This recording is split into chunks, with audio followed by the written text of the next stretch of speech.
Hola a todos, vamos a continuar con la lectura del libro de Guyton. En esta oportunidad vamos a ver el capítulo de los riñones, ¿sí? De la fisiología renal, que es un capítulo que me lo pidieron porque dicen que les ayuda a leer, digamos, y a poder entender este libro. Así que comencemos, ¿ok? Recuerden que esto es una lectura, ¿sí? Explicamos algo de vez en cuando, pero es más que nada una lectura. Vamos a empezar entonces con la unidad número 5, que son los líquidos corporales y los riñones. Acá están todos estos capítulos. Vamos a empezar por el capítulo número 25, ¿sí? Capítulo 25. Compartimientos del líquido corporal, líquidos extracelular e intracelular, edema. El mantenimiento de un volumen relativamente constante y de una composición estable de los líquidos corporales es esencial para la homeostasis. Algunos de los problemas más comunes e importantes que aparecen en la medicina clínica se deben a anomalías en los sistemas de control que mantienen la constancia relativa de los líquidos corporales. En este capítulo y en los siguientes, que tratan sobre los riñones, comentamos la regulación global del volumen de líquido corporal, los constituyentes del líquido extracelular, el equilibrio ácido-básico y el control del intercambio de líquido entre los compartimientos extracelular e intracelular. ¿Ok? Vamos a hacer un poco más de zoom, así se ve mejor. La ingestión y la pérdida de líquido están equilibradas durante las situaciones estables.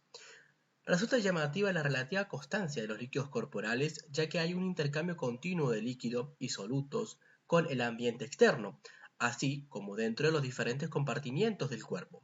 Por ejemplo, hay una ingestión muy variable de líquido que debe equipararse cuidadosamente con una salida igual de agua para evitar que aumenten o disminuyan los volúmenes corporales de líquido. Ingestión diaria de agua.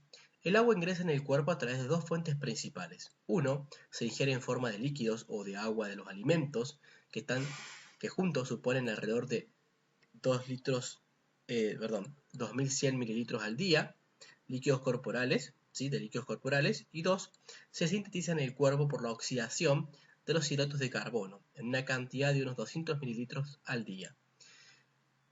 Estos mecanismos proporcionan un ingreso total de agua de unos 2.300 mililitros al día. Sin embargo, la ingestión de agua es muy variable entre las diferentes personas e incluso en la misma persona en diferentes días en función del clima, los hábitos e incluso el grado de actividad física. Ingresos y pérdidas de aguas diarios, mililitros por día. Acá vemos los ingresos y los egresos. Vamos a acercar un poco más esto, ¿sí? Para que la imagen se vea un poco mejor. Pueden ver que los ingresos, ¿sí? Tenemos líquidos ingeridos, normalmente 2 litros aproximadamente, ¿sí? O 2100 mililitros. Tenemos del metabolismo un ingreso, digamos, de 200 mililitros, ¿sí? Tenemos un total de ingresos de 2300 mililitros, ¿ok? Ahora, en pérdidas vamos a tener insensibles, que es por la piel, de 350 mililitros, en los pulmones, de 350 mililitros, ¿ok? En sudor, de 100 mililitros. Ahora, si estamos en un ejercicio intenso y prolongado, puede ser mucho más, incluso de 5 litros, ¿sí? O 5000 mililitros, ¿ok? En las heces vamos a perder 100 mililitros, ¿ok? En la orina, 1400 mililitros. Y si estamos haciendo ejercicio intenso o prolongado, 500 mililitros, ¿sí? 1400 mililitros normalmente y 500 mililitros haciendo ejercicio intenso y prolongado, ¿ok? Porque cuando hacemos ejercicio intenso, el agua tiende a reservarse, ¿sí? Ahora, tenemos básicamente un total de pérdidas de 2300 mililitros, ¿ok? Ahora, si estamos en ejercicio intenso, va a ser de 6600 mililitros, ¿sí? Pueden ver ustedes cómo varía desde desde cuando uno está normalmente en su día a día a el ejercicio intenso y prolongado. Por eso tienen que tener en cuenta cuando hacen la actividad física de tratar de hidratarse bien antes, durante y después del ejercicio, porque ven que la pérdida es mucho más significativa, ¿sí? Pérdida diaria de agua corporal. Pérdida insensible de agua. Parte de las pérdidas de agua no puede regularse de manera precisa. Por ejemplo, los seres humanos experimentan una pérdida continua de agua por evaporación de las vías aéreas y por difusión a través de la piel. Y en conjunto son responsables de alrededor de 700 mililitros al día de pérdida de agua en condiciones normales. A esto se le denomina pérdida insensible de agua, porque no somos conscientes de ella. aunque se produzca continuamente en todos los seres humanos vivos. Entonces, esta es la pérdida insensible de agua, ¿sí? Básicamente no somos conscientes de esta pérdida, pero se sigue produciendo continuamente en los seres humanos, ¿ok? La pérdida insensible de agua a través de la piel es independiente de la sudoración y está presente incluso en personas que nacen sin glándulas sudoríparas. La pérdida media de agua por difusión a través de la piel es de unos 300 a 400 mililitros por día. Esta pérdida la minimiza la capa cornificada llena de colesterol de la piel, que constituye una barrera contra la pérdida excesiva por difusión. Cuando la capa cornificada se pierde, como ocurre en las quemaduras extensas, la intensidad de la evaporación puede aumentar hasta 10 veces, hasta unos 3-5 litros por día. Por esta razón, las personas con quemaduras deben recibir grandes cantidades de líquido, habitualmente por vía intravenosa, para equilibrar su pérdida. La pérdida insensible de agua a través de la vía aérea es de unos 300 a 400 mililitros por día. A medida que el aire entra en la vía aérea, se satura de humedad hasta una presión de agua de unos 47 milímetros de mercurio, hasta que se expira. Como la presión de vapor del aire inspirado suele ser menor de 47 milímetros de mercurio, el agua se pierde continuamente a través de los pulmones con la respiración. En el clima frío, la presión de vapor atmosférica se reduce a casi cero, lo que provoca una pérdida pulmonar de agua incluso mayor a medida que la temperatura desciende. Este proceso explica la sensación de sequedad en las vías aéreas en el clima frío. Pérdida de líquido en el sudor. La cantidad de agua perdida por el sudor es muy variable dependiendo de la actividad física y de la temperatura ambiental. El volumen de sudor es normalmente de unos 100 mililitros por día, pero en un clima muy cálido o durante un ejercicio intenso, la pérdida de líquidos en el sudor aumenta en ocasiones de 1 litro hasta 2 litros por hora. Esta pérdida vaciaría rápidamente los líquidos corporales y la ingestión aumentará mediante la activación del mecanismo de sed expuesto en el capítulo 29. Es muy interesante poder estudiar estos mecanismos de sed, ¿sí? Está muy bueno, así que léanlo. Pérdida de agua en las heces. Solo se pierde normalmente una pequeña cantidad de agua, 100 mililitros por día, en las heces. Esta pérdida puede aumentar a varios litros al día en personas con diarrea intensa. Por esta razón, la diarrea intensa puede poner en peligro la vida si no se corrige en unos días. Pérdida de agua por los riñones. El resto del agua perdida se excreta en la orina por los riñones. Múltiples mecanismos controlan la intensidad de la producción de orina. De hecho, el medio más importante por el que el cuerpo mantiene un equilibrio entre los ingresos y las pérdidas, así como el equilibrio entre el ingreso y la salida de la mayoría de los electrolitos en el cuerpo, es controlando la intensidad con la que los riñones excretan estas sustancias.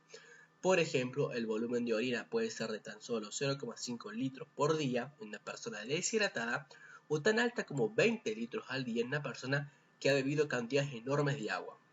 Esta variabilidad en la ingestión también es cierta para la mayoría de los electrolitos del cuerpo como el sodio, el cloro y el potasio. En algunas personas la ingestión de sodio puede ser tan solo de 20.000 equivalentes por día, mientras que en otros puede ser tan alta como de 300 a 500.000 equivalentes al día. Los riñones se enfrentan a la tarea de ajustar la intensidad de la excreción de agua y electrolitos para que se equipare de manera precisa con la ingestión de estas sustancias, así como compensar las pérdidas excesivas de líquidos y electrolitos que se producen en ciertos estados morbosos. En los capítulos 26 a 31 exponemos los mecanismos que permiten a los riñones realizar estas tareas notables, ¿sí? Básicamente acá se va a poder observar cómo funciona la nefrona, bien, la unidad funcional del riñón, las diferentes secciones que tiene esta nefrona, cómo filtra, cómo va a producir la orina, ¿sí? Y aquellos mecanismos que regulan esto, que es muy, pero muy importante, ¿sí? Ustedes pueden ver que acá básicamente el hecho de no tomar la cantidad de líquido adecuada también es perjudicial, obviamente que es perjudicial, pero también tomar de más, ¿sí? Una mayor cantidad de líquido también es perjudicial, ¿sí? Incluso si lo haces en forma crónica, tomar una mayor cantidad de líquido mucho y en poco tiempo, ¿sí? Rápido, también es perjudicial para los riñones, como ya vamos a ver, ¿ok? Ni siquiera, es decir, que ni un extremo ni el otro está bien, ¿ok? ¿Sí? Tienen que mantener, tomar obviamente líquido, ¿sí? Pero no excederse, bien, tampoco es bueno. Compartimientos de líquido corporal. El líquido corporal total se distribuye sobre todo en dos compartimientos, el líquido extracelular y el líquido intracelular. Esto es muy importante, esto ya lo venimos viendo en videos del canal hace mucho tiempo, ¿sí? Ya lo hemos explicado y hemos visto cuál es la importancia de estos líquidos, ¿sí? Esto es muy importante. El líquido extracelular se divide en el líquido intersticial y el plasma sanguíneo, ¿ok? Y acá podemos ver esta imagen, la figura 25.1, que es un resumen de la regulación del líquido corporal, incluidos los principales compartimentos líquidos del cuerpo y las membranas que los separan. Los valores mostrados son para un hombre adulto con un peso de 70 kilogramos. ¿Okay? Acá vemos en esta imagen, podemos ver, tenemos pérdidas, ¿sí? En riñones, pulmones, heces, sudor y piel, ¿okay? Aunque son pérdidas, y acá tenemos ingresos, acá tenemos el plasma, acá tenemos lo que separaría el plasma del líquido intersticial, que es la membrana capilar, ¿sí? Acá tenemos los linfáticos, ¿sí? Este sería el líquido intersticial, la membrana celular y el líquido intracelular. Miren la cantidad de líquido que tiene el líquido intracelular. De hecho, acá está la mayor cantidad de líquido, ¿ok? En el líquido intracelular. Entonces tenemos líquido intracelular, líquido que sería extracelular, que abarca el líquido intersticial y el plasma, ¿ok? Bien, sigamos. Vamos a volver a hacer zoom.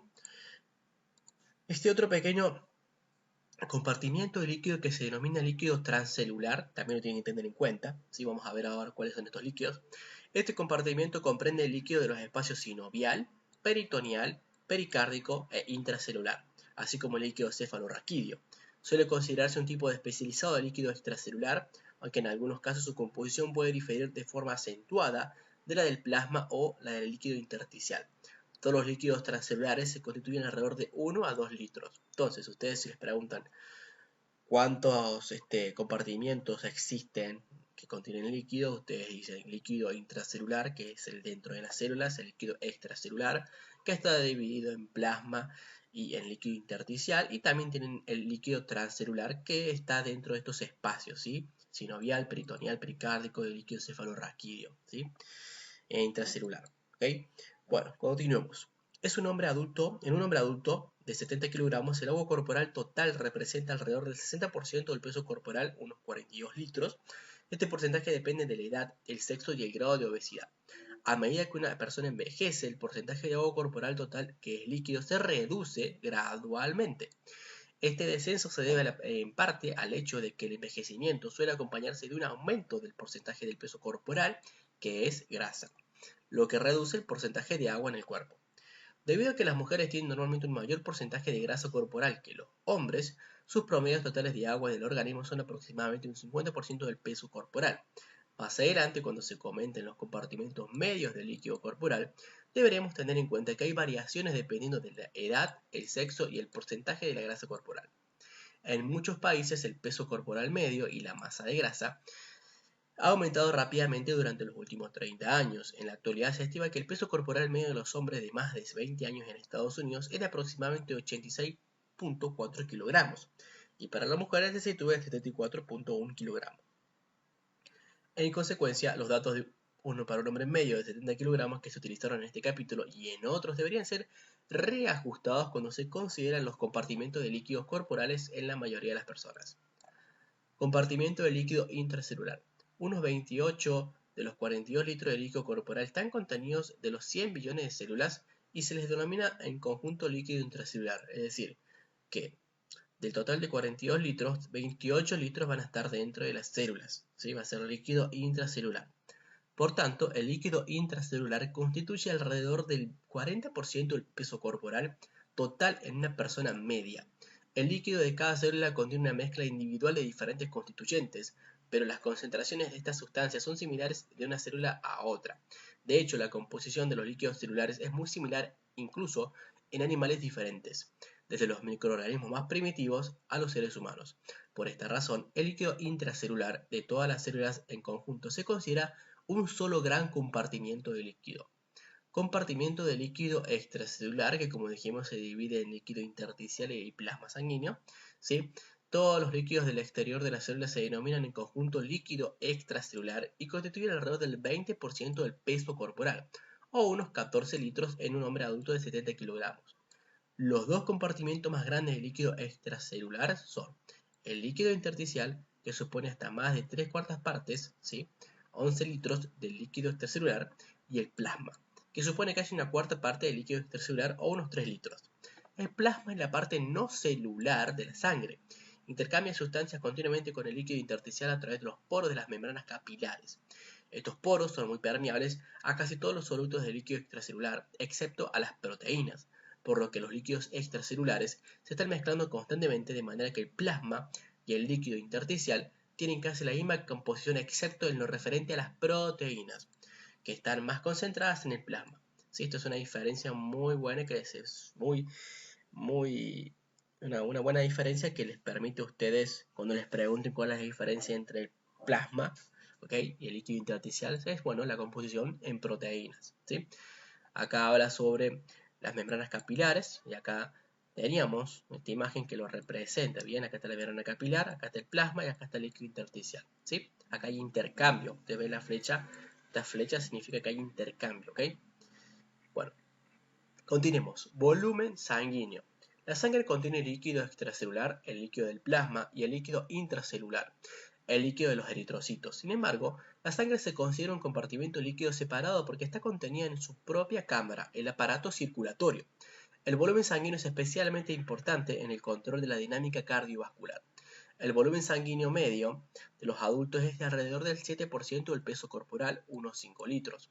Alrededor del 60% de la sangre es plasma y el 40% son eritrocitos. Pero estos porcentajes pueden variar considerablemente en diferentes personas dependiendo del sexo, el peso y otros factores. Hematocrito, volumen del conjunto de los eritrocitos. El hematocrito es la fracción de la sangre compuesta de eritrocitos, lo que se determina centrifugando a la sangre en un tubo de hematocrito, hasta que todas las células se acumulan en el fondo. Dado que el centrifugado no compacta completamente los eritrocitos, alrededor de un 3 al 4% del plasma permanece atrapado entre las células, y el hematocrito verdadero es solo de alrededor de un 96% del hematocrito medido.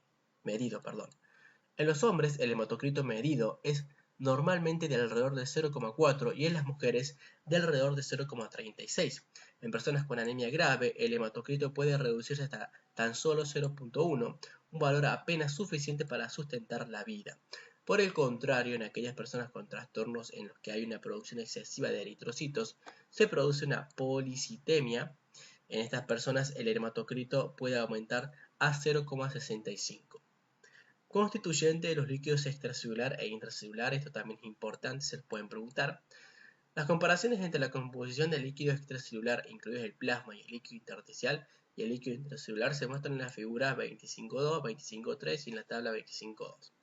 Vamos a ver entonces acá las composiciones. ¿Okay? Vamos a ver estas imágenes. Acá tenemos la imagen o la figura 25.2, donde vemos que son los principales cationes y aniones de los líquidos intracelular y extracelular. Las concentraciones de calcio y magnesio representan la suma de estos dos iones. Las concentraciones mostradas representan el total de iones libres y en complejos. ¿Okay? Vemos básicamente que en el líquido extracelular tenemos esta composición en cuanto a aniones, ¿sí? En cloruro, en carbonato, en proteínas, ¿sí? Acá en cationes, en sodio, en calcio. ¿Okay? Vemos acá en el intracelular la gran cantidad de proteínas, ¿sí? Los grupos de aniones orgánicos como el fosfato, ¿okay? Tenemos potasio por este lado en el grupo de cationes y magnesio. ¿Okay? Ahí pueden ver ustedes esa composición. Vamos a bajar y vamos a ver esta otra, ¿sí? Acá vemos en la figura 25.3 sustancias diferentes a los electrolitos presentes en el plasma. ¿Okay?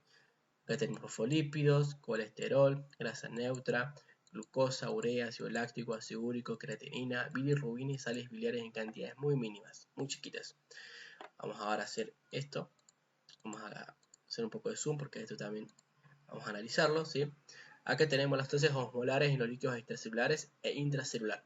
¿Sí? Toda esta tabla ustedes las tienen que poder analizar y pueden darse cuenta de los principales, digamos, cationes o aniones que difieren en los líquidos tanto intracelular como extracelular. Acá tenemos plasma, líquido intersticial y intracelular. Es decir, acá tenemos líquido intracelular y acá el extracelular. Pueden ver que por fuera de la célula hay una gran cantidad de sodio, ¿ok? Y en el interior no hay mucho. Ahora, vemos que dentro de la célula hay gran cantidad de potasio, pero que por fuera no hay mucho, ¿sí? Y así ustedes van estudiando esta tabla y viendo cuáles son los diferentes compuestos que abundan más en uno y hay menos en el otro, ¿ok? Básicamente el sodio y el potasio son uno de los principales con el calcio, ¿ok? Pero ustedes van y analicen, ¿sí? Bueno, continuemos. La composición iónica del plasma y del líquido intersticial es similar. Debido a que el plasma y el líquido intersticial están separados solo por membranas capilares muy permeables, su composición iónica es similar. La diferencia más importante entre estos dos compartimentos es la mayor concentración de proteínas en el plasma, debido a que los capilares tienen una permeabilidad baja a las proteínas plasmáticas. Solo pequeñas cantidades de proteínas pasan a los espacios intersticiales en la mayoría de los tejidos.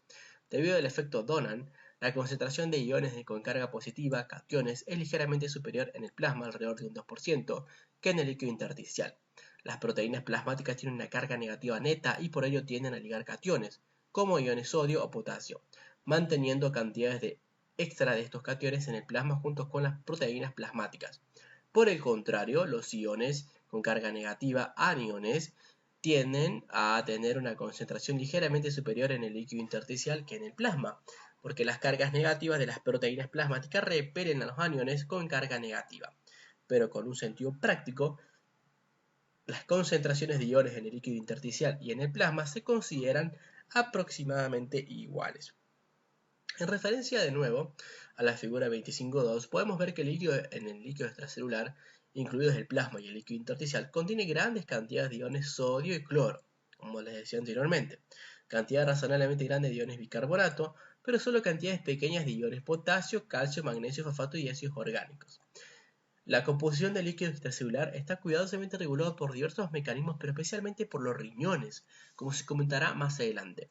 Esta regulación permite a las células permanecer bañadas continuamente en un líquido que contiene la concentración adecuada de electrolitos y nutrientes para una función óptima de la célula.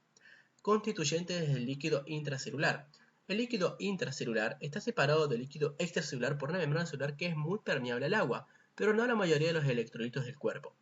Al contrario que el líquido extracelular, el líquido intracelular contiene solo mínimas cantidades de iones sodio y cloro y casi ningún ion calcio.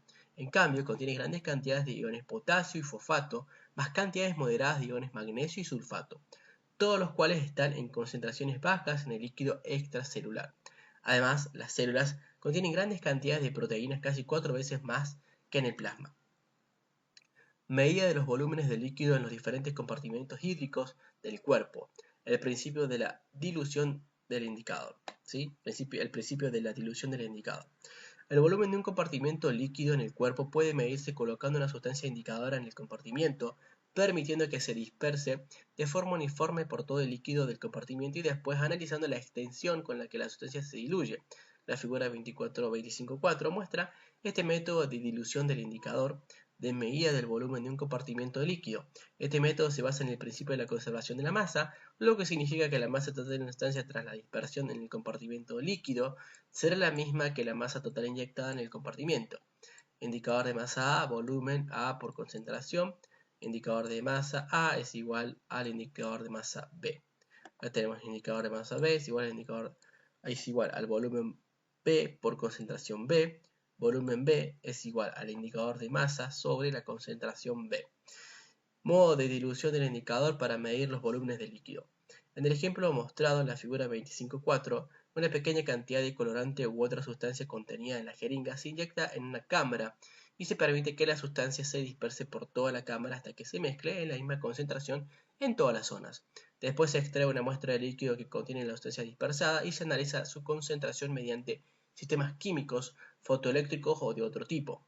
Si ninguna de las sustancias sale del compartimiento, la masa total de la sustancia en el compartimiento, volumen B por concentración B, será igual a la masa total de la sustancia inyectada, volumen A por concentración A. Mediante un simple reordenamiento de la ecuación podemos calcular el volumen desconocido de la cámara B como volumen B, volumen A por concentración A sobre concentración B. Obsérvese que todo lo que necesitamos saber para este cálculo es 1. La cantidad total de sustancia inyectada en la cámara, el numerador de la ecuación, y 2.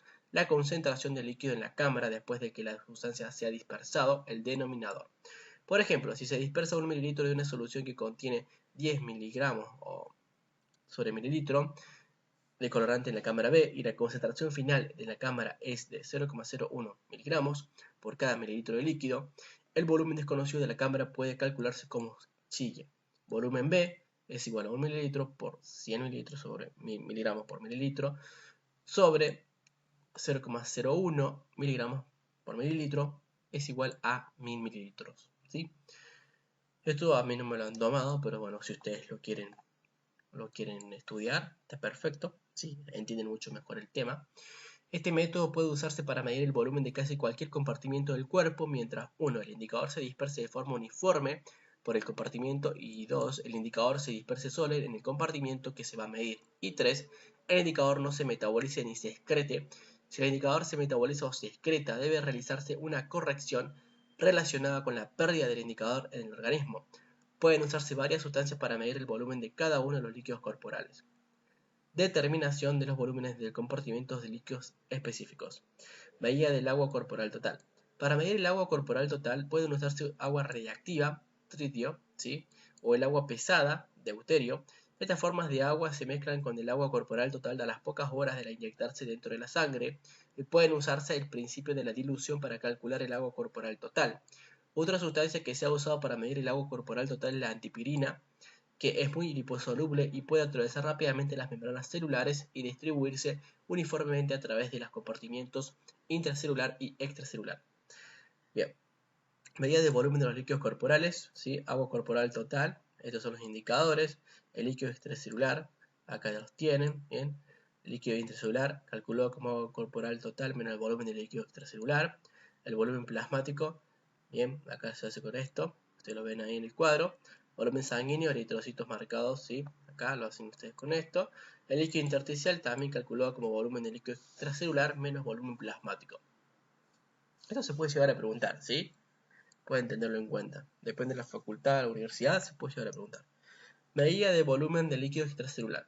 El volumen de líquido extracelular puede calcularse utilizando una de diversas sustancias que se dispersan en el plasma y el líquido intersticial, pero no atraviesan la membrana celular. Entre ellas se encuentra el sodio radiactivo, el cloro radiactivo, el iotalamato radiactivo, el ion tiosulfato y la inulina. Como cualquiera de estas sustancias se inyecta a la sangre, suele dispersarse casi completamente por todo el líquido extracelular de 30 a 60 minutos, ¿sí? Pero algunas de estas sustancias como el sodio radiactivo pueden difundir al interior de las células en mínimas cantidades. Luego con frecuencia hablamos del espacio del sodio o del espacio de la inulina en lugar de hablar de la medida real del volumen del líquido extracelular. Cálculo del volumen intracelular. El volumen intracelular no puede medirse directamente, pero puede calcularse como volumen intracelular es igual al agua corporal total menos al volumen extracelular. Medida del volumen del plasma. Para medir el volumen de plasma debe usarse una sustancia que no atraviese fácilmente las membranas capilares, sino que permanezca en el sistema vascular tras su inyección. Una de las sustancias más usadas para medir el volumen de plasma es la albúmina sérica marcada con yodo radiactivo. ¿Okay? Además, pueden usarse colorantes que se unen ávidamente a las proteínas plasmáticas, como el colorante azul de Evans, también llamado T1824, para medir el volumen de plasma. Cálculo del volumen del líquido intersticial. El volumen del líquido intersticial no puede medirse directamente, pero puede calcularse como sigue. Volumen del líquido intersticial es igual al volumen del líquido extracelular menos el volumen del plasma. También se lo pueden preguntar. Medida del volumen sanguíneo. Y se mide el volumen de plasma usando otros métodos descritos. También puede calcularse el volumen de la sangre si conocemos el hematocrito. La fracción del volumen total de sangre compuesta de células usando la siguiente ecuación. Volumen total de sangre es el volumen del plasma sobre, ¿sí?, 1 menos el hematocrito. Por ejemplo, si el volumen del plasma es de 3 litros y el hematocrito es de 0,4, el volumen total del plasma se calcularía como 3 litros dividido 1 menos 0,4 es igual a 5 litros. Otra forma de medir el volumen sanguíneo es inyectar en la circulación eritrocitos marcados con material radiactivo. Después de que se mezclan en la circulación, puede medirse la reactividad de una muestra de sangre mezclada y el volumen total de sangre puede calcularse usando el principio de la dilución indicadora.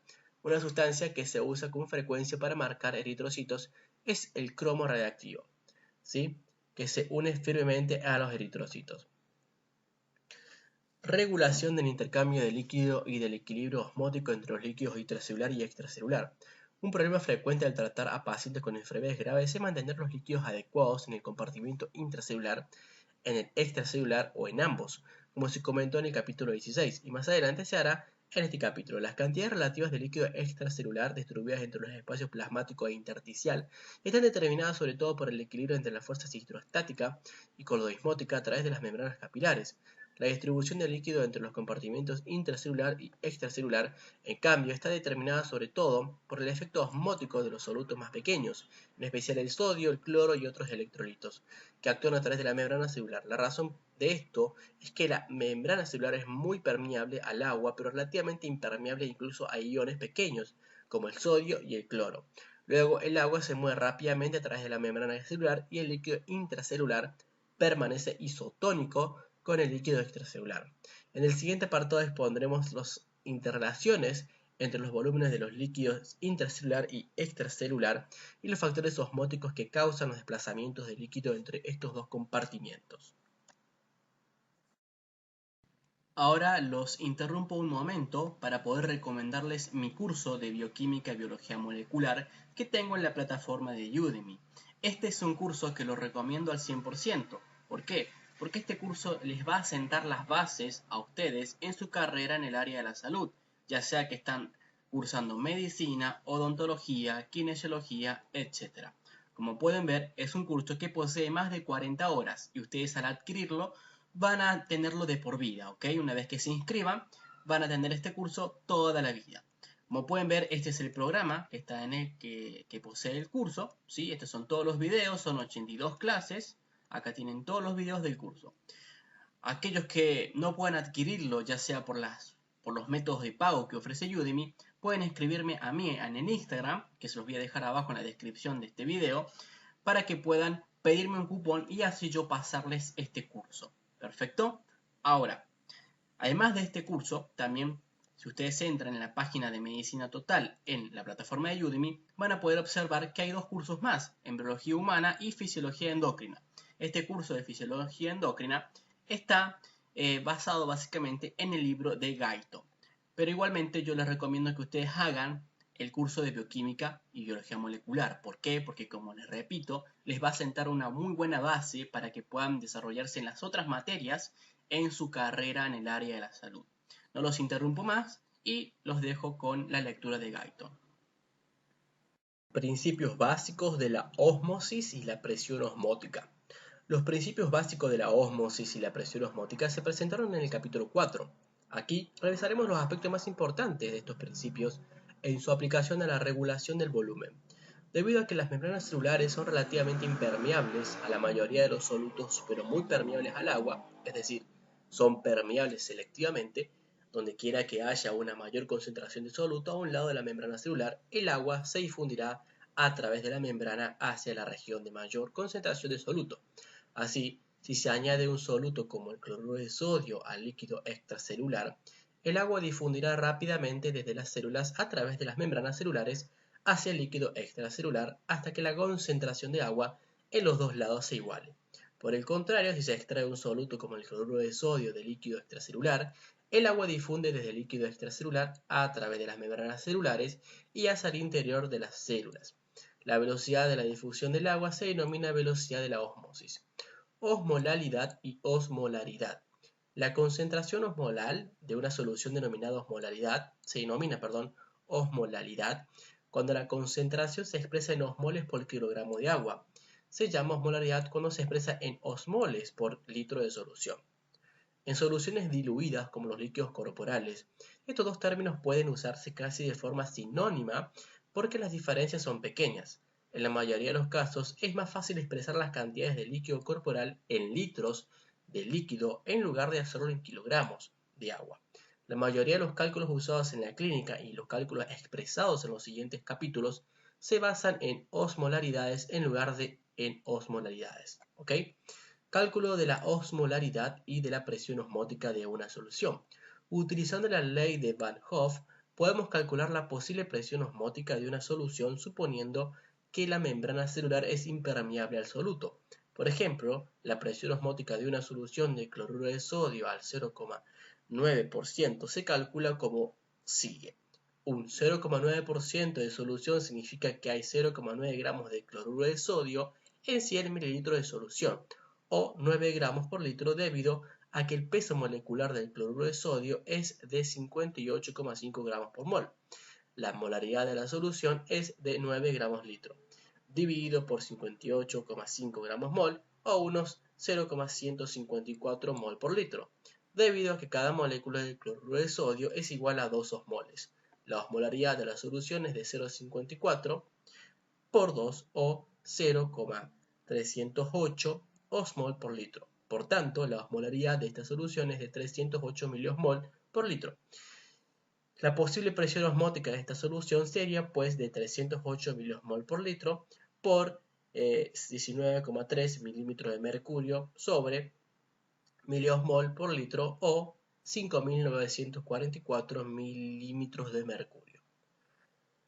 Ahora bien, este cálculo es solo una aproximación porque los iones sodio y cloro no se comportan de modo completamente independiente en una solución debido a la atracción interiónica que hay entre ellos.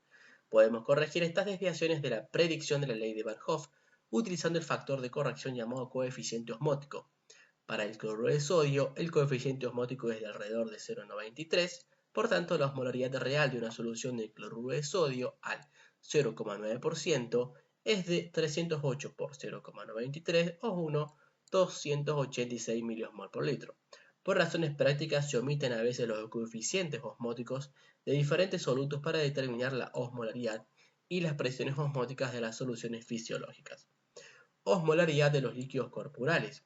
Volviendo a la tabla 25.2, obsérvese la osmolaridad aproximada de diversas sustancias con actividad osmótica en el plasma, el líquido intersticial y el líquido intracelular. Obsérvese que alrededor del 80% de la osmolaridad total del líquido intersticial y del plasma se debe a los iones sodio y cloro, mientras que en el líquido intracelular casi la mitad de la osmolaridad se debe a los iones potasio, y el resto se divide entre muchas otras sustancias intracelulares. Como se muestra en la tabla 25.2, la osmolaridad total de cada uno de los tres compartimientos es de unos 300 miliosmol sobre litro. La del plasma es alrededor de 1 miliosmol por litro, mayor que la de los líquidos intersticial e intracelular. La ligera diferencia entre el plasma y el líquido intersticial se debe a los efectos osmóticos de las proteínas plasmáticas, que mantienen unos 20 milímetros de mercurio más de presión en los capilares que en los espacios intersticiales vecinos, como se comentó en el capítulo 16. Actividad osmolar corregida de los líquidos corporales. En la parte inferior de la tabla 25.2 se muestran las actividades osmolares corregidas del plasma, el líquido intersticial y el líquido intracelular. La razón de estas correcciones es que los cationes y aniones ejercen atracción interiónica que puede causar un ligero descenso e incremento de la actividad osmótica de la sustancia disuelta. El equilibrio osmótico se mantiene entre los líquidos intracelular y extracelular. Pueden aparecer grandes presiones osmóticas a través de la membrana celular con cambios relativamente pequeños en las concentraciones de solutos en el líquido extracelular.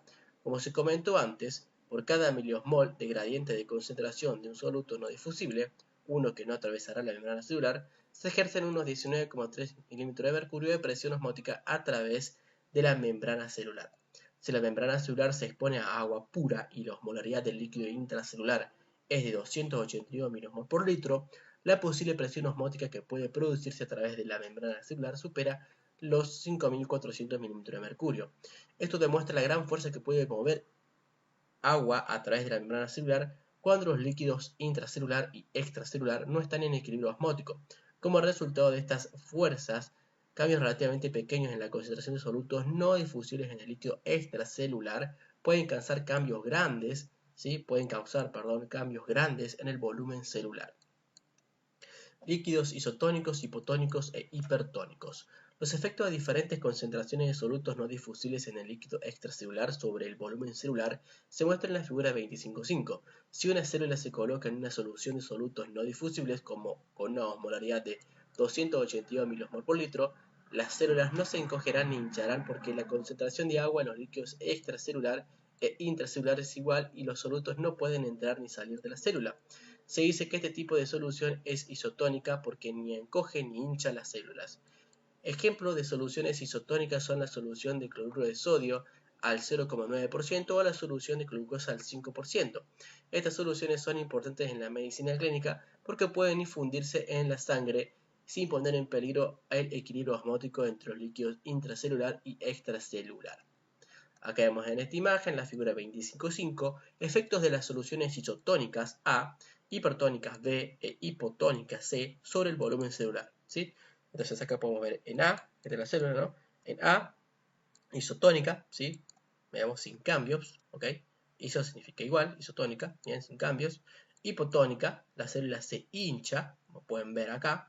Hipertónica, la célula se encoge, ¿ok?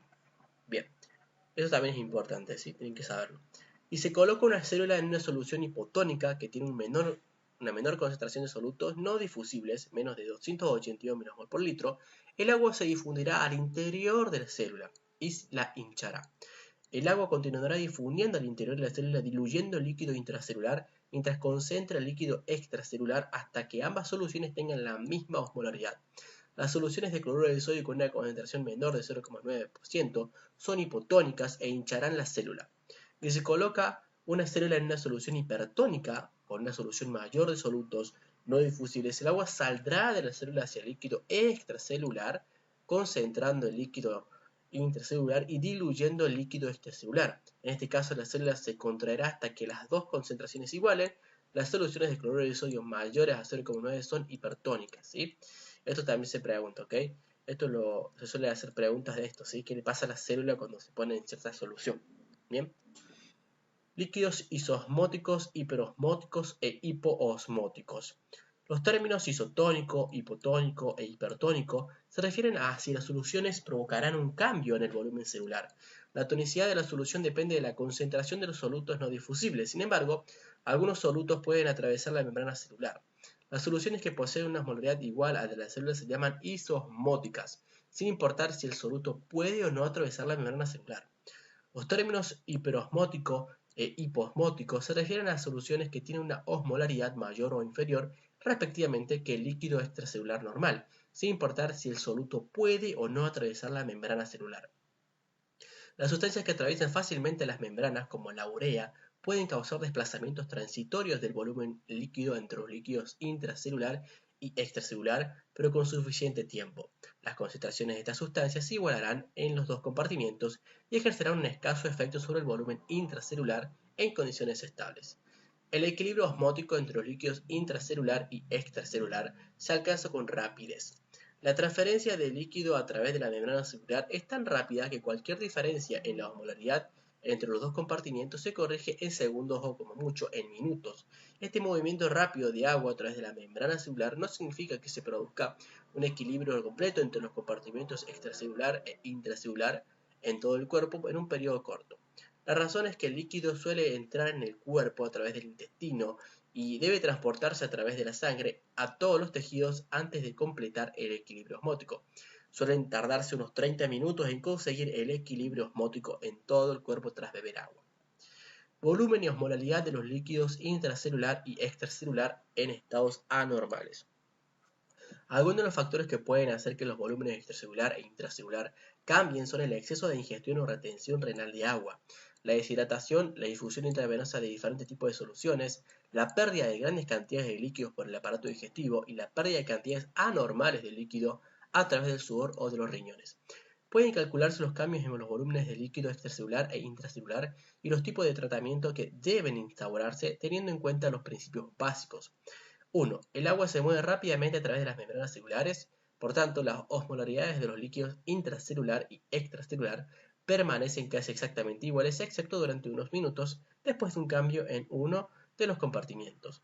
2. Las membranas celulares son casi completamente impermeables a muchos solutos, como el sodio y el cloruro. Por tanto, el número de osmoles en el líquido extracelular e intracelular permanece generalmente constante, a no ser que se añadan o se retiren solutos en el compartimento extracelular.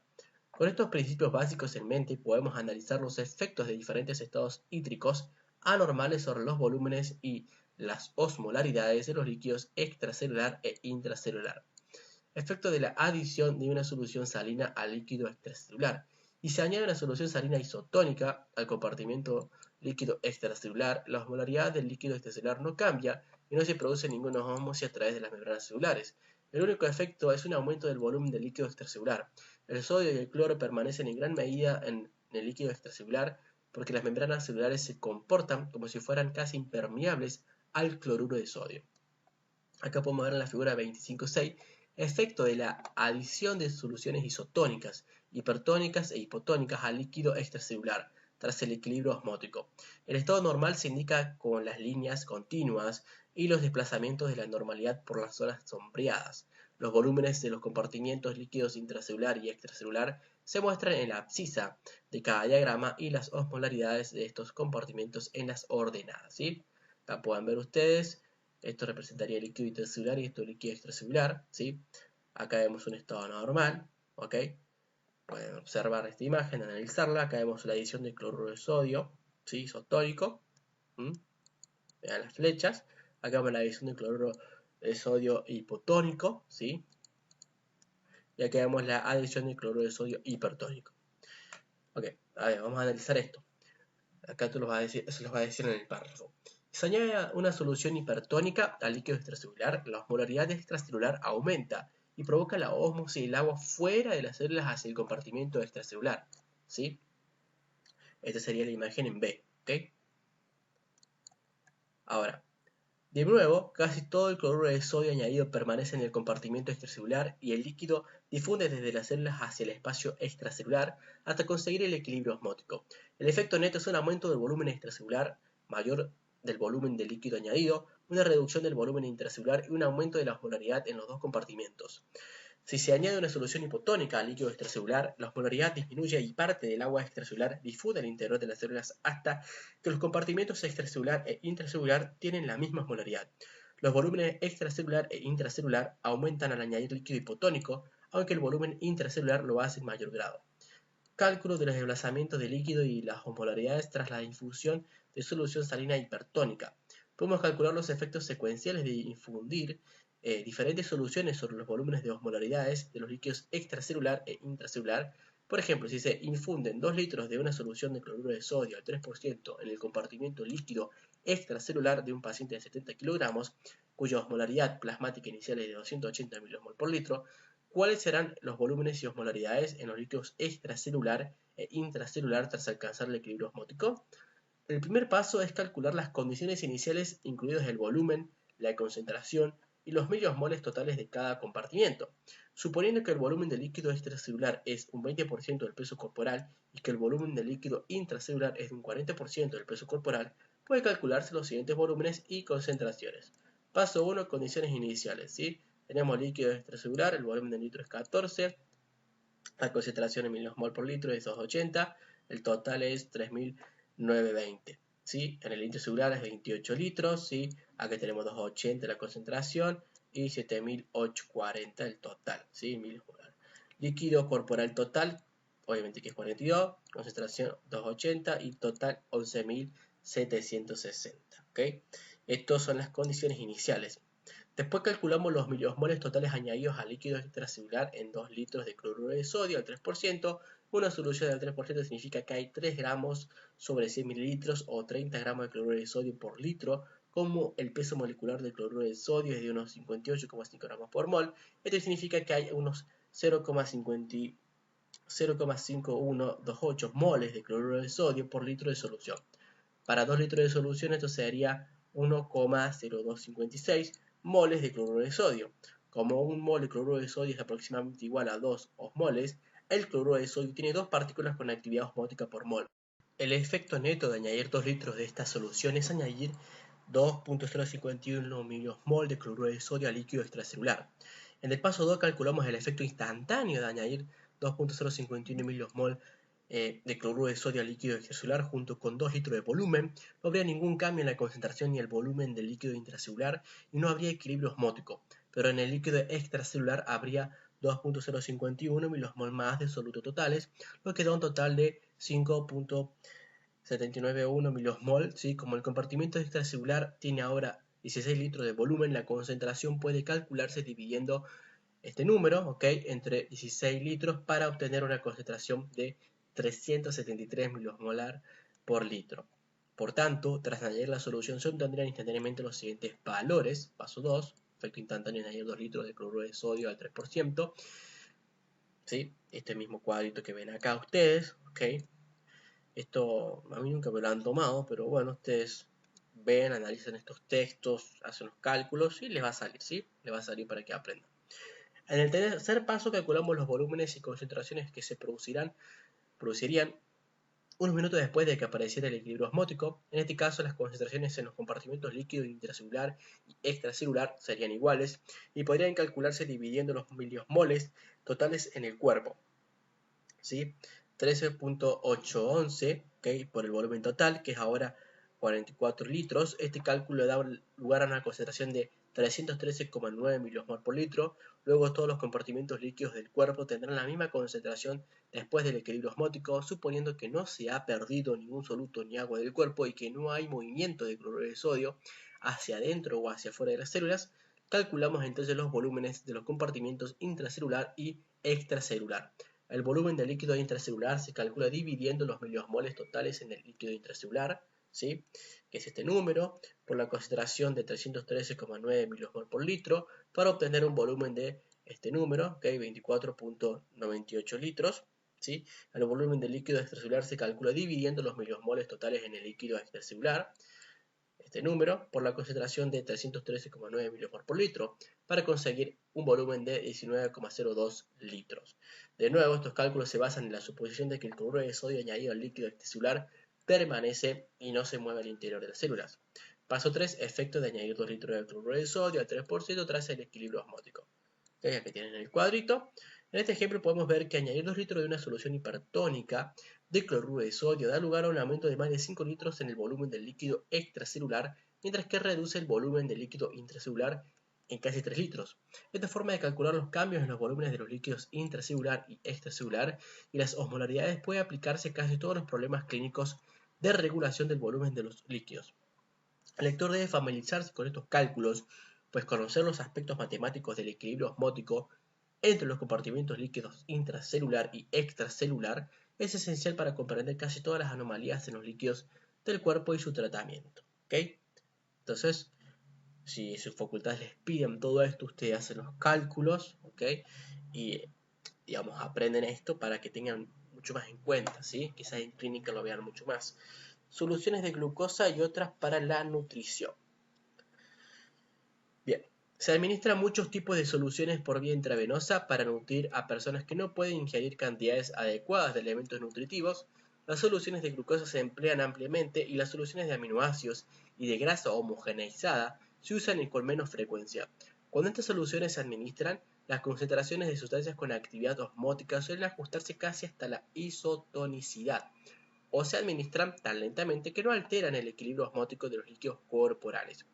Después de metabolizarse la glucosa y otros nutrientes, permanece a menudo un exceso de agua, en especial si se añade líquido adicional. Lo habitual es que los riñones lo secreten en forma de orina muy diluida.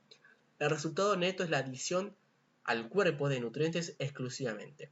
A menudo se utiliza una solución de glucosa al 5%, que es casi isoosmótica, para tratar la deshidratación. Como la solución es isoosmótica, puede infundirse por vía intravenosa sin provocar el hinchamiento de los eritrocitos, como sucedería con una infusión de agua pura.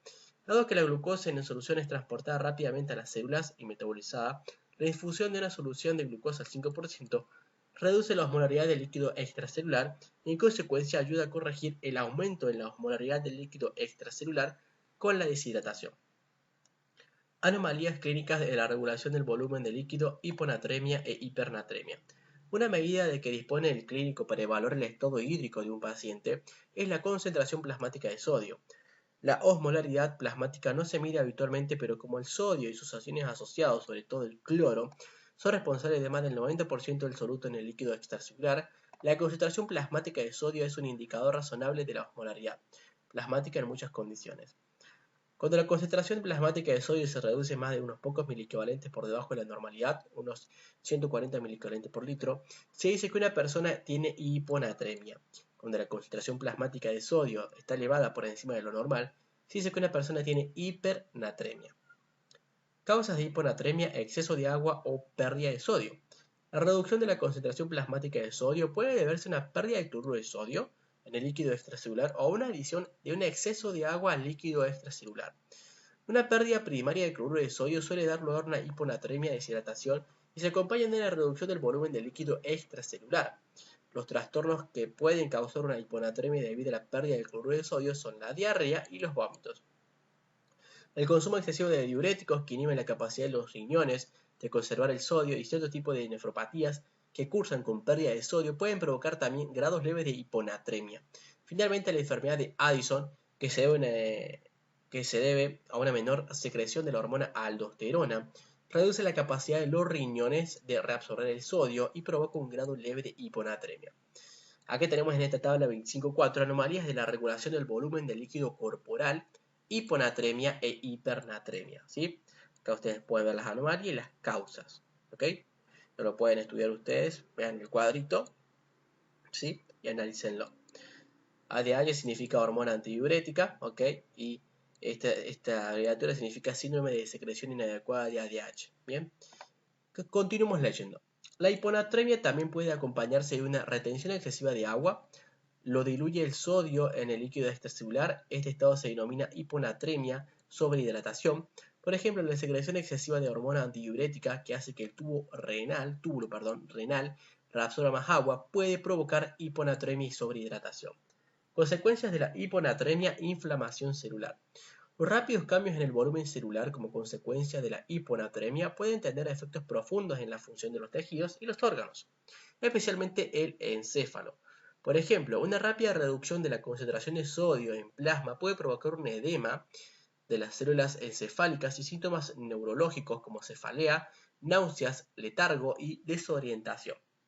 Si la concentración de sodio en plasma disminuye rápidamente por debajo de 115 a 120 mmol por litro, la inflamación encefálica puede conducir a convulsiones, coma, daño cerebral permanente y muerte.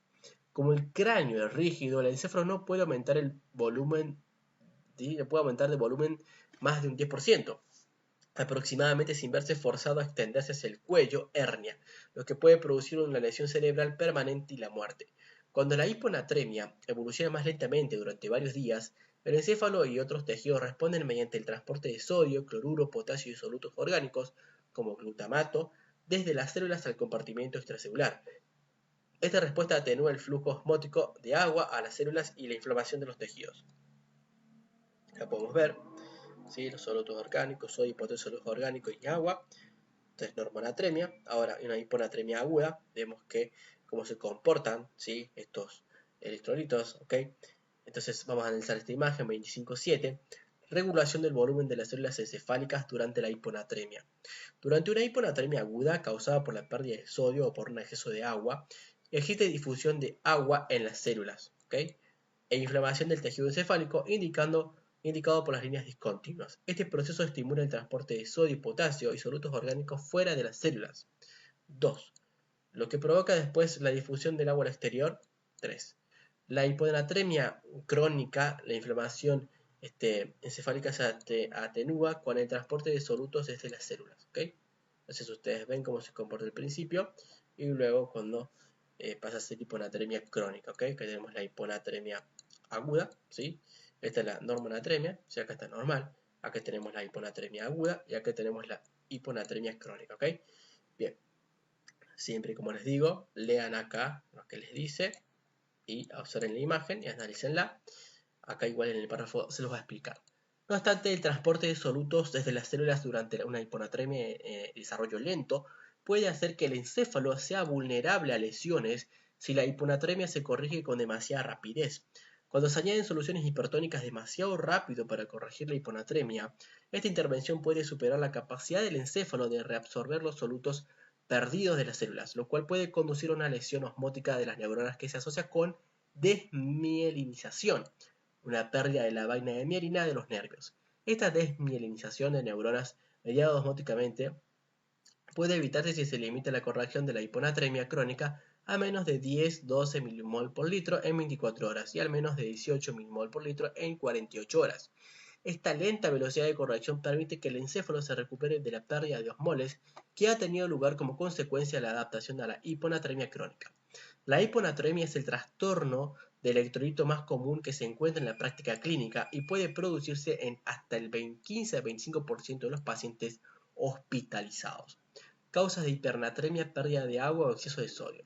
El aumento de la concentración plasmática de sodio, que también aumenta la polaridad, puede deberse a una pérdida de agua del líquido extracelular, lo que concentra los iones sodio o un exceso de sodio o en el líquido extracelular.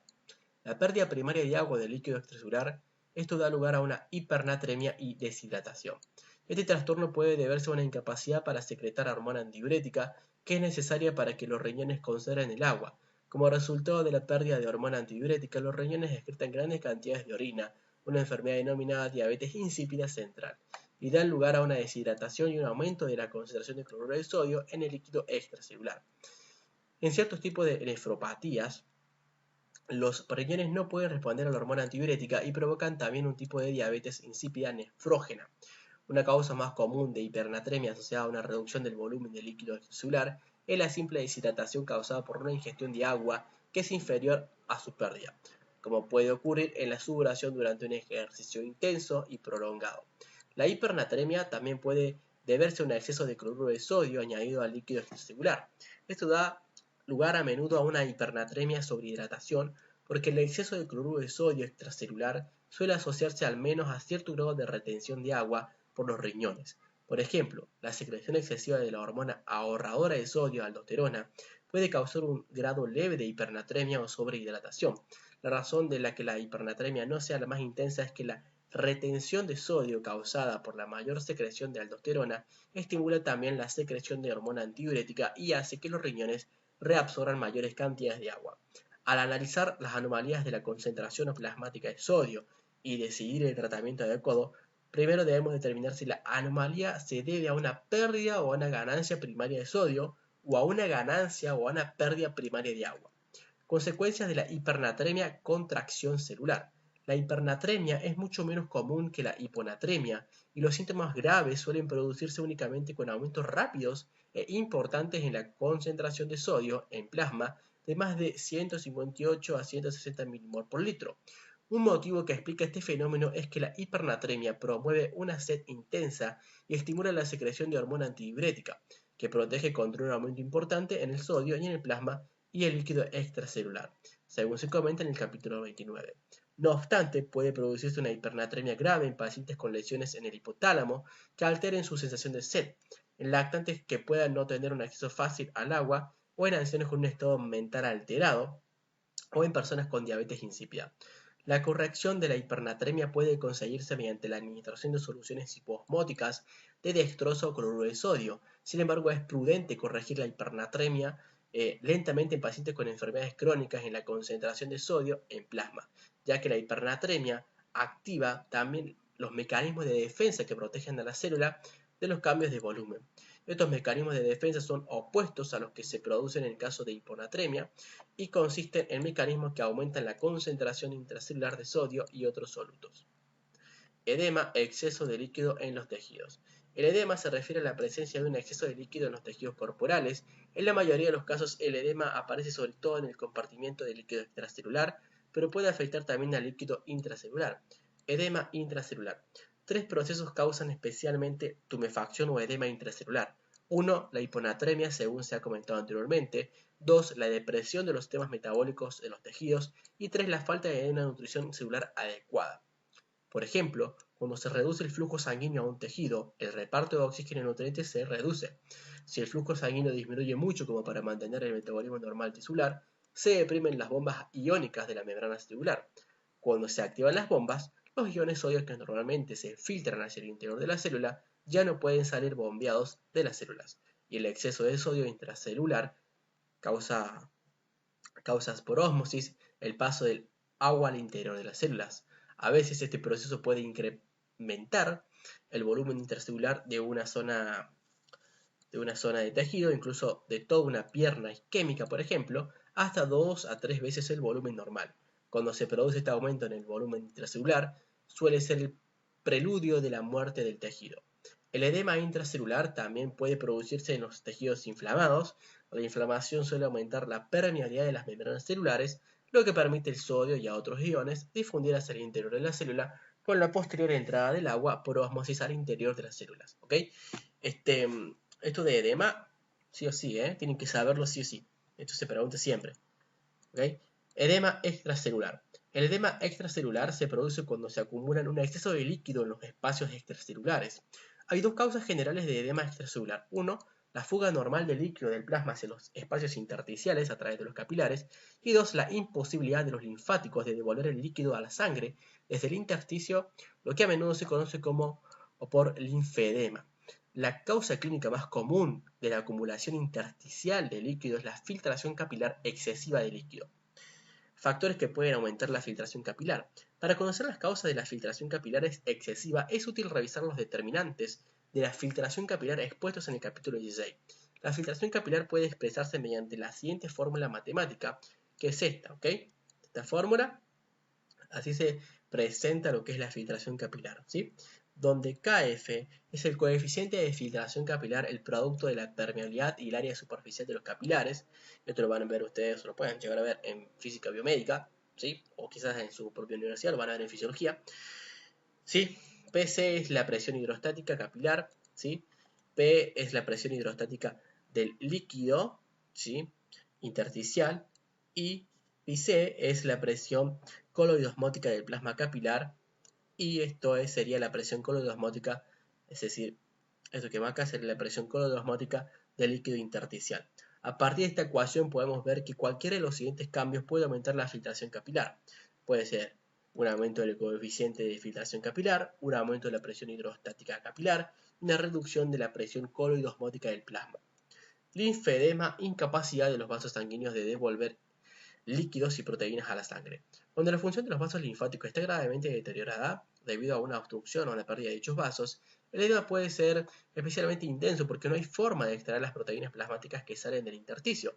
El aumento de la concentración de proteínas eleva la presión coloidosmótica del líquido intersticial, lo que arrastra incluso más líquido fuera de los capilares. La obstrucción del flujo linfático puede ser especialmente intensa con las infecciones de los ganglios linfáticos, como ocurre con la infección de los nematodos, llamados filarias, ¿sí?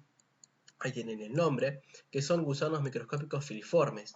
Los gusanos adultos viven en el sistema linfático humano y pasan de una persona a otra a través de los mosquitos. Las personas con infecciones por filarias pueden padecer linfedema grave y el linfantiasis, y en los hombres se puede producir una tumefacción del escroto denominada hidrocele. La filariasis linfática afecta a más de 120 millones de personas en 80 países en las zonas tropicales y subtropicales de Asia, África, el Pacífico Occidental y diversas partes del Caribe y Sudamérica.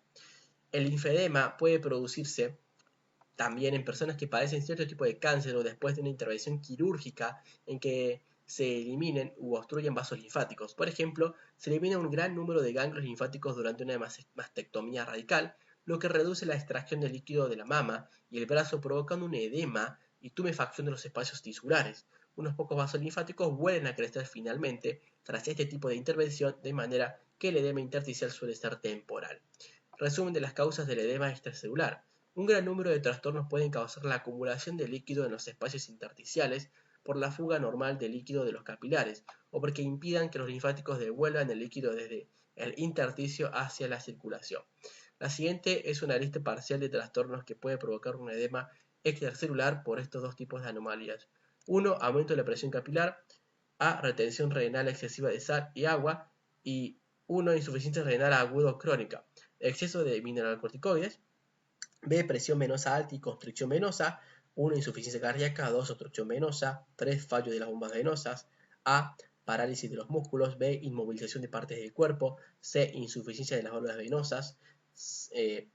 Reducción de la resistencia arteriolar. 1. Calor corporal excesivo. Insuficiencia del sistema nervioso simpático. Fármacos vasodilatadores. 2. Reducción de las proteínas plasmáticas. A. Pérdida de las proteínas en la orina. Síndrome nefrótico. B. Pérdida de proteínas de zonas desprovistas de piel. 1. Quemaduras. 2. Heridas. C. Síntesis insuficiente de proteínas. 1. Hepatopatías, por ejemplo la cirrosis. 2. Malnutrición proteico-calórica grave. 3. Aumento de la permeabilidad capilar. A. Reacciones inmunitarias que provocan la liberación de histamina y otros productos inmunitarios. B. Toxinas, infecciones bacterianas, deficiencia de vitaminas, en especial la vitamina C. E. Isquemia prolongada. F. Quemaduras. 4. Bloqueo del drenaje linfático. A. Cáncer. B, infecciones, por ejemplo, nematodo-filarias, como decíamos recién. Cirugía, ¿sí? La C, cirugía. Y D, falta o anomalía congénita de vasos linfáticos. Edema causado por insuficiencia cardíaca, este es otro también, ¿sí? Muy común, ¿ok? Una de las causas más graves y comunes de edema es la insuficiencia cardíaca. Es la insuficiencia cardíaca, el corazón no bombea, ¿bien? En la insuficiencia cardíaca, perdón, el corazón no bombea la sangre normalmente desde las venas hasta las arterias, lo que aumenta la presión venosa y la presión capilar, provocando un incremento de la filtración capilar. Además, la presión arterial tiende a reducirse, disminuyendo la excreción de sal y agua por los riñones, lo que causa todavía más edema. Por otra parte, el flujo sanguíneo a los riñones se reduce en personas con insuficiencia cardíaca, lo cual estimula la secreción de renina y aumenta la formación de angiotensina 2 y secreción de aldosterona, todo lo cual aumenta la retención de sal y agua por los riñones. Así, en personas con insuficiencia cardíaca no tratada, el conjunto de todos estos factores causa un edema extracelular generalizado intenso. En los pacientes con insuficiencia cardíaca izquierda, pero sin una insuficiencia significativa en el lado derecho del corazón, el lado derecho bombea la sangre con normalidad a los pulmones, pero esta no puede escapar fácilmente de las venas pulmonares hacia el lado izquierdo del corazón porque esta parte del corazón está muy debilitada.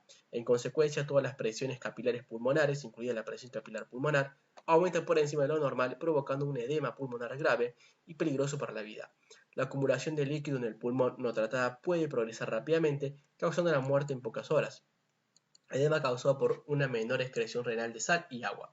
La mayor parte del cloruro de sodio añadido a la sangre permanece en el compartimento extracelular y solo pequeñas cantidades entran en las células. En las nefropatías que reducen la excreción urinaria de sal y agua, se añaden grandes cantidades de cloruro de sodio y de agua al líquido extracelular. La mayor parte de esta sal y esta agua pasa desde la sangre a los espacios intersticiales, pero una cierta cantidad permanece en la sangre. Los principales efectos son 1. Un aumento generalizado del volumen de líquido intersticial, edema extracelular, y 2. Una hipertensión debido al aumento de volumen, como se explicó en el capítulo 19. Por ejemplo, los niños que sufren una glomerulonefritis aguda, en los que los glóbulos renales están lesionados por inflamación y por tanto no filtran cantidades adecuadas de líquido, presentan un edema extracelular intenso. Junto con edema normalmente se desarrolla una hipertensión grave. Bien, edema causado por una reducción de las proteínas plasmáticas. Ya vamos terminando casi con el capítulo. Es largo este capítulo, ¿sí? Una producción insuficiente de la cantidad normal o una pérdida de las proteínas desde el plasma provoca un descenso de la presión osmótica coloidal del plasma. Esto aumenta la filtración capilar en todo el cuerpo y produce un edema extracelular. Una de las causas más importantes de reducción de la concentración de las proteínas plasmáticas es la pérdida de proteínas en la orina en ciertas nefropatías, un trastorno denominado síndrome nefrótico. Múltiples tipos de nefropatías pueden lesionar las membranas de los glomérulos renales, haciendo que estas filtren proteínas plasmáticas y permitiendo que grandes cantidades de estas proteínas pasen a la orina. Cuando esta pérdida supera la capacidad del cuerpo de sintetizar proteínas, se reduce la concentración plasmática de las mismas. Cuando la concentración de proteínas plasmáticas es menor de 2,5 gramos sobre 100 mililitros, aparece un edema generalizado intenso. La cirrosis hepática es otro trastorno que reduce la concentración de las proteínas plasmáticas. Cirrosis significa desarrollo de grandes cantidades de tejido fibroso entre las células parenquimatosas hepáticas. Un resultado es el fracaso de estas células para producir suficientes proteínas plasmáticas, lo que reduce la presión coloidosmótica del plasma y provoca un edema generalizado que acompaña a este proceso. Otra forma en que la cirrosis hepática causa edema es que la fibrosis hepática comprime a veces el drenaje venoso portal abdominal a su paso por el hígado antes de vaciarse la circulación general. El bloqueo de este flujo venoso portal de salida aumenta la presión hidrostática capilar en toda la zona digestiva e incrementa aún más la filtración de líquido desde el plasma hacia las zonas intraabdominales. Cuando esto ocurre, los efectos combinados de la menor concentración de proteínas plasmáticas y el aumento de las presiones capilares portales dan lugar a una trasudación de grandes cantidades de líquido y proteínas hacia la cavidad abdominal, un trastorno que se denomina ascitis. ¿Sí? Ascitis, perdón. Mecanismo de seguridad que normalmente impide el edema. Aunque muchos trastornos pueden causar edema, habitualmente la anomalía debe ser acentuada antes de que aparezca un edema grave. La razón por la que la anomalía debe ser grave es que 3 mecanismos de seguridad, ¿sí?, impiden que se acumule en exceso de líquido en los espacios intersticiales. 1. La baja distensidad del intersticio cuando la presión del líquido intersticial es negativa. 2. La capacidad del flujo linfático de aumentar 10 a 50 veces. Y 3. La reducción de la concentración de las proteínas en el líquido intersticial, lo que reduce la presión coloidosmótica en el líquido intersticial a medida que aumenta la filtración capilar. Mecanismos de seguridad debido a la baja distensibilidad del intersticio cuando la presión es negativa. En el capítulo 16 señalamos que la presión hidrostática en el líquido intersticial en la mayoría de los tejidos subcutáneos más laxos del cuerpo es ligeramente menor que la presión atmosférica de unos 3 mm de mercurio de media. Esta ligera aspiración en los tejidos ayuda a mantenerlos juntos. La figura 25.8 muestra la relación aproximada entre diferentes niveles de presión en el líquido intersticial y el volumen del líquido intersticial extrapolada al ser humano a partir de estudios realizados en animales. Observen en la figura 25.8 que, mientras que la presión en el líquido intersticial es negativa, pequeños cambios en el volumen del líquido intersticial se acompañan de cambios relativamente grandes en la presión hidrostática del líquido intersticial. Cuando la presión es negativa, la distensibilidad de los tejidos, definida como el cambio de volumen por milímetro de mercurio, es baja. Acá pueden ver ustedes en esta imagen, la figura 25.8, relación entre la presión hidrostática del líquido intersticial y los volúmenes del líquido intersticial, incluidos el volumen total, el volumen de líquido libre, el volumen de líquido en gel, en tejidos laxos como la piel. Obsérvese que hay cantidades significativas de líquido libre cuando la presión del líquido intersticial se hace positiva. ¿Okay? Entonces acá ven este líquido libre en este color y el líquido en gel en este otro color. ¿Okay? Pueden ver que tenemos acá en el eje de las X la presión del líquido libre intersticial y en el eje de las Y el volumen del líquido intersticial. ¿Okay? Ven y analicen este gráfico. Aquí tenemos una distensidad baja, ¿ok? Aquí tenemos normal, líquido intersticial total, y acá tenemos una distensibilidad alta, ¿ok? Bien, continuemos.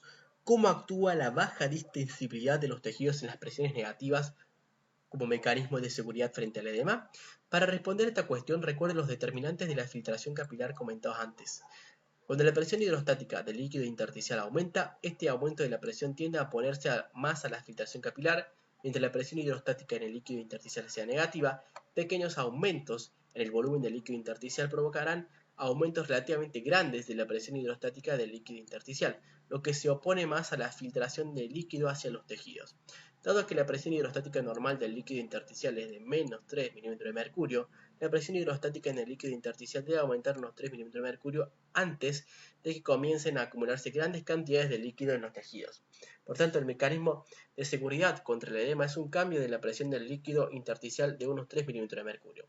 Una vez que la presión en el líquido intersticial sube por encima de 0 mm de mercurio, la distensibilidad de los tejidos aumenta mucho, lo que permite que se acumulen grandes cantidades de líquido en los tejidos con incrementos adicionales relativamente pequeños en la presión hidrostática del líquido intersticial.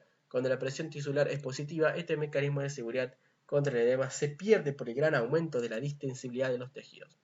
Importancia del gel intersticial para evitar la acumulación de líquido en el intersticio.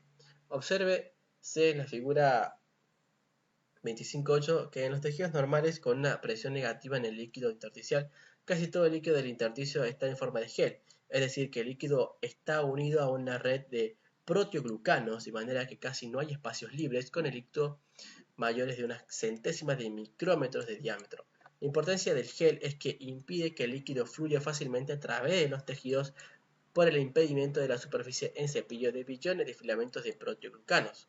Además, cuando la presión del líquido intersticial se reduce a valores muy negativos, el gel no se contrae mucho porque la red de proteoglucanos ofrece una resistencia elástica a la compresión. Cuando la presión del líquido es negativa, el volumen del líquido intersticial no cambia mucho, tanto si el grado de aspiración es solo unos pocos milímetros de mercurio de presión negativa o de 10 a 20 milímetros de mercurio de presión negativa. En otras palabras, la distensibilidad de los tejidos es muy baja para las presiones negativas.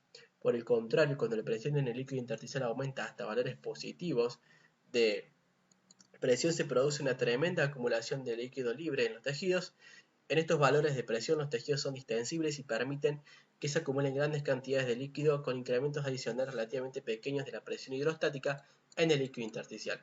La mayor parte del líquido extra que se acumula en el líquido es líquido libre, porque empuja y separa la superficie del cepillo de filamento de proteoglucano, y el líquido puede fluir libremente a través de los espacios tisulares porque no está en forma de gel. Cuando se produce este flujo libre de líquido, se dice que el edema es un edema con fovea, porque podemos presionar el pulgar contra la zona de tejido y desplazar el líquido de esa zona. Cuando se retira el pulgar queda una fovea en la piel durante unos segundos hasta que el líquido refluye desde los tejidos vecinos. Este tipo de edema se distingue del edema sin fovea, que aparece cuando las células tisulares se hinchan en lugar del intersticio o cuando el líquido que hay en el intersticio se coagula con fibrinógeno, de manera que no puede moverse libremente dentro de los espacios tisulares. Importancia de los filamentos de proteoglucanos como espaciadores para las células para evitar el flujo rápido de líquido en los tejidos. Los filamentos de proteoglucanos junto con las fibrillas de colágeno mucho mayores que ocupan los espacios intersticiales actúan como espaciadores entre las células. Los nutrientes y los iones no difunden fácilmente a través de las membranas celulares sin los espacios adecuados entre las células. Estos nutrientes, electrolitos y productos de desechos celulares no podrían intercambiarse rápidamente entre los capilares sanguíneos y las células localizadas a distancia entre sí. Los filamentos de proteoglucanos también impiden que el líquido fluya con demasiada facilidad a través de los espacios tisulares. Si no fuera por los filamentos de proteoglucanos, el simple acto de levantarse causaría en una persona que grandes cantidades de líquido intersticial fluyeran desde la parte superior del cuerpo hacia la parte inferior. Cuando se acumula demasiado líquido en el intersticio, como ocurre en el edema, este líquido extra crea grandes canales que permiten al líquido fluir con facilidad a través del intersticio. Así, cuando se produce un edema intenso en las piernas, el líquido del edema puede reducirse tan solo elevando las piernas. ¿Okay? Aunque el líquido no fluya fácilmente a través de los tejidos en presencia de filamentos de proteoglucanos compactados, diferentes sustancias dentro del líquido pueden difundirse a través de los tejidos con al menos un 95% de la facilidad con que difunden normalmente. Así, la difusión habitual de nutrientes a las células y la retirada de los productos de desecho de las células no se ven alteradas por los filamentos de proteoglucanos del intersticio. Aumento del flujo de linfa como mecanismo de seguridad frente al edema. Una función importante del sistema linfático es devolver a la circulación el líquido y las proteínas filtradas de los capilares hacia el intersticio. Sin este retorno continuo de las proteínas y líquidos filtrados a la sangre, el volumen plasmático se reduciría rápidamente y aparecería el edema intersticial. Los linfáticos actúan como un mecanismo de seguridad frente al edema porque el flujo de linfa puede aumentar 10 a 50 veces cuando el líquido comienza a acumularse en los tejidos.